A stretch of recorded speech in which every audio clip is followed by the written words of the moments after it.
It is the 19th of the month. You open your banking app, not because you planned to, but because something in the back of your mind has been nagging at you. You got paid 11 days ago. You have not made any major purchases. You have not done anything reckless. And yet, the balance is lower than it should be. Significantly lower. You scroll through the transactions. Nothing jumps out. A grocery run, a streaming service, a dinner, gas, another streaming service you forgot you had, a convenience fee on a bill payment, an app subscription from 8 months ago you never calculated, coffee, lunch, coffee again. Nothing looks like the problem. But the problem is there, and it has a number. For most working Americans, that number is approximately $500 per month.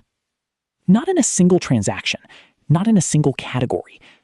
Spread across dozens of small, normalized habits that each feel reasonable individually and collectively constitute a financial emergency that nobody is treating like one.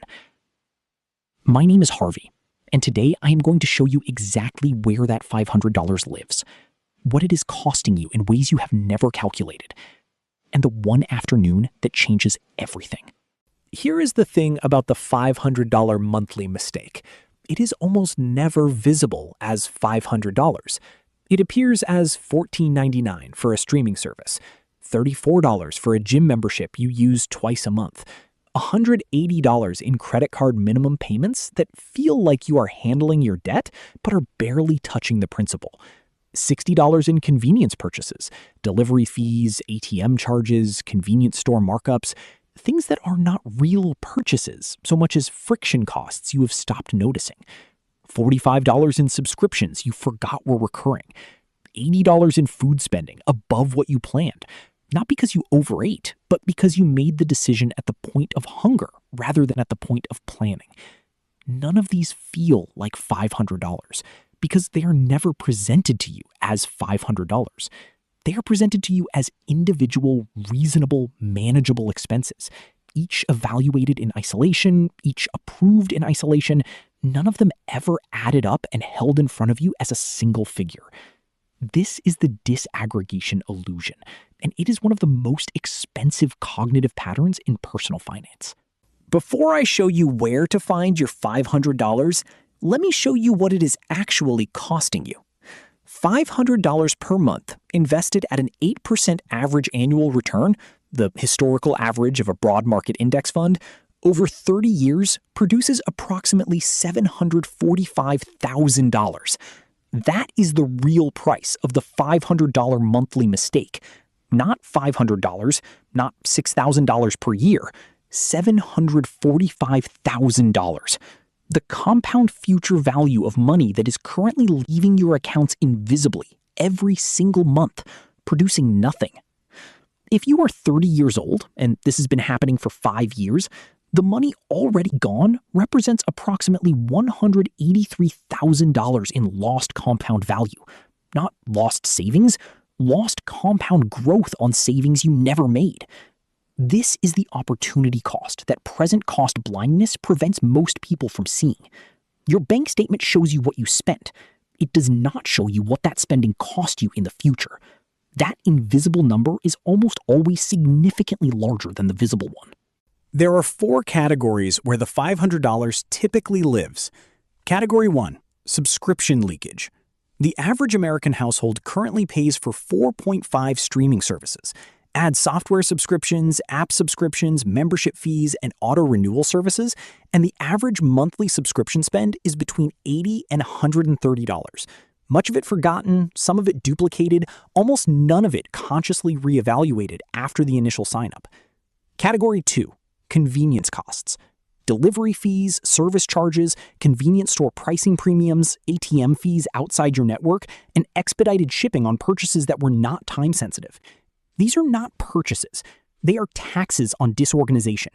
They average $40 to $80 per month for most working households. Category 3, minimum payment debt service. If you carry a balance on a credit card at 22% interest and pay only the minimum, approximately 85% of your minimum payment goes to interest, not principal. You are not paying down debt. You are renting the debt. At $180 in minimum payments per month, you are paying approximately $153 per month to stay exactly where you are. This is the most expensive version of the $500 mistake because it compounds negatively. The debt grows while your wealth does not. Category 4, unplanned food spending. Not restaurants as a conscious lifestyle choice. Unplanned point-of-decision food spending. The lunch bought because there was nothing prepared, the delivery order placed because the alternative required effort, the grocery haul that exceeded the budget because decisions were made while hungry.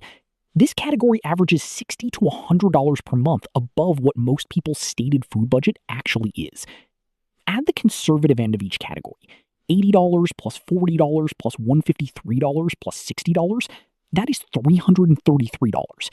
Add the moderate estimates, $130 plus $80 plus $153 plus $100, that is $463. You are in the $500 zone before you have identified a single discretionary luxury. Now let me show you what finding the $500 actually looks like. One afternoon, 3 steps. Step 1. Pull your last 3 months of bank and credit card statements. Not 1 month, 3. 1 month contains anomalies. 3 months reveal patterns. Step 2. Create 4 columns on a sheet of paper or a simple spreadsheet. Label them subscriptions, convenience costs, debt service, unplanned food.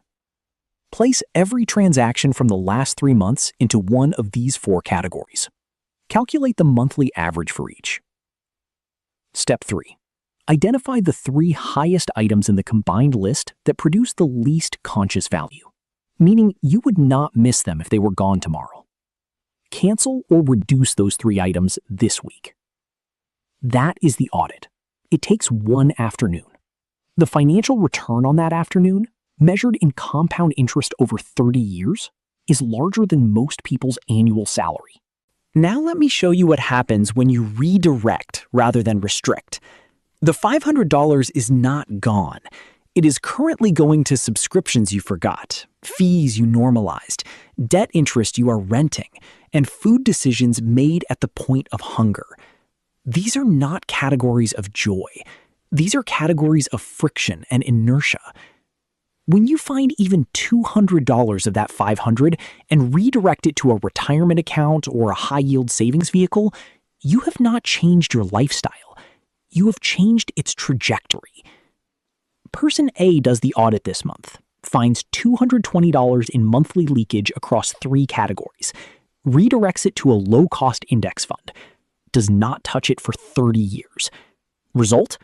Approximately $330,000. Person B intends to do the audit, does not do it this month, plans to do it after the next pay raise. The leakage continues. The subscriptions renew. The minimum payments continue.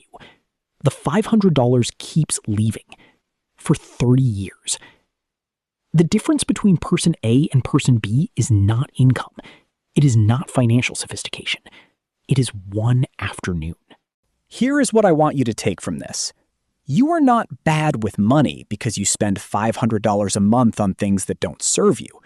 You spend $500 a month on things that don't serve you because those things have been normalized into invisibility by subscription models designed to be forgotten, by convenience systems designed to extract friction costs, by minimum payment structures designed to make debt feel manageable while it grows.